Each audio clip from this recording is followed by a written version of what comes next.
Happy Thursday, friends! Welcome back. We are on day 8 of part 3 of our plan of faith that works when life doesn't. Grab your coffee, your Bibles, your journals, whatever it is that you need, and we're back in Psalms again today, 103, and reading verse 10. Okay, verse 10. He has not dealt with us according to our sins as we deserve, nor rewarded us with punishment according to our wickedness. That was from the Amplified Version. Again, let's just see what the NLT says. He does not punish us for all our sins. He does not deal harshly with us as we deserve. How true that is.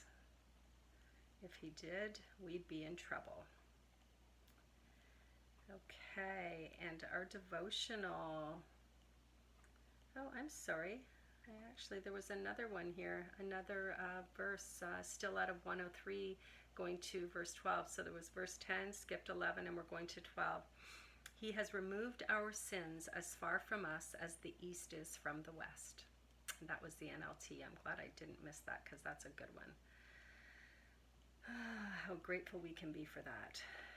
And then the Amplified Version reads, as far as the east is from the west, so far has he removed our transgressions from us. Okay, now to our devotional. Living guilt-free. God gives us what we need, not what we deserve. We deserve judgment for our sins because we are guilty of going our way instead of God's way. But Jesus took the punishment we deserve. He has removed them as far as the east is from the west. Earth has a north pole and a south pole, but there is no end from east to west. When you place your trust in Jesus, God takes your sin and wipes it out. King David committed adultery, and then, to cover it up, he had the woman's husband murdered. Can you imagine the guilt he carried? The far-reaching effects of adultery and murder are devastating. David didn't deserve forgiveness or mercy from God. David knew he was wrong, but he also knew that God is a merciful God. David prayed, "Have mercy on me, O God, because of your unfailing love. Because of your great compassion, blot out the stains of my sins. Wash me clean from my guilt. Purify me from my sin." God desires mercy over judgment. He is in the business of forgiveness. He can purify, cleanse, and restore you. Follow David's example. Admit your guilt to God and ask for his mercy. He will forgive you because he is good, not because you are good enough to earn it. God has forgiven you, so accept his forgiveness and forgive yourself too. And our talk it over questions for this morning. This is a good one. Since God has forgiven you, do you easily forgive yourself? Talk to God about it and ask him to help you forgive yourself. If you are struggling with sin right now, read slowly through Psalm 51 and then meditate on each section.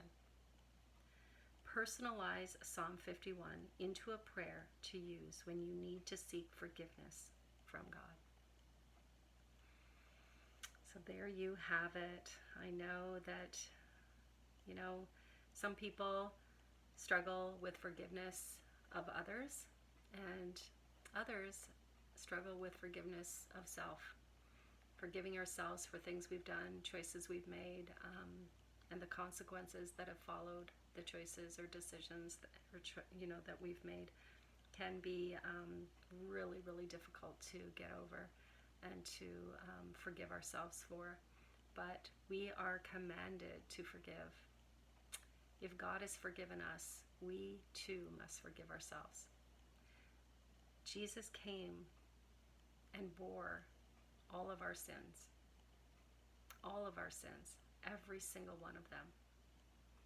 Because there was nothing else that could be done to absolve us of our sin. Nothing we can do. We can't behave our way. As I always say, we cannot behave our way to our salvation. It's not possible.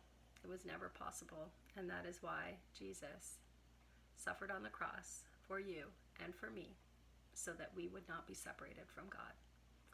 And I don't know about you, but I want to live my life in a way that shows how grateful I am for that sacrifice and for that horrific, horrific death.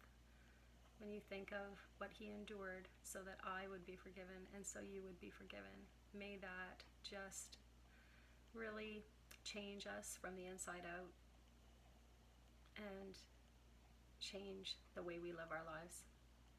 We're a work in progress. I'm so far from perfect, but I pray every day that God heals the places in my heart that keep me from living out the life that he created me for. Okay, that's our Thursday, and that is our day 8. We have one more day this week, and continuing on next week. We are not over, or it's not over yet, but the week is almost, we're almost at an end already, which I can't even believe it. But I guess that's what happens when we have a holiday too. It always goes by a little bit faster. Anyway, enjoy your Thursday, and thanks for hanging in with me. And I hope I see you all again tomorrow morning as we continue on. Have an awesome day. Love you all. See you soon.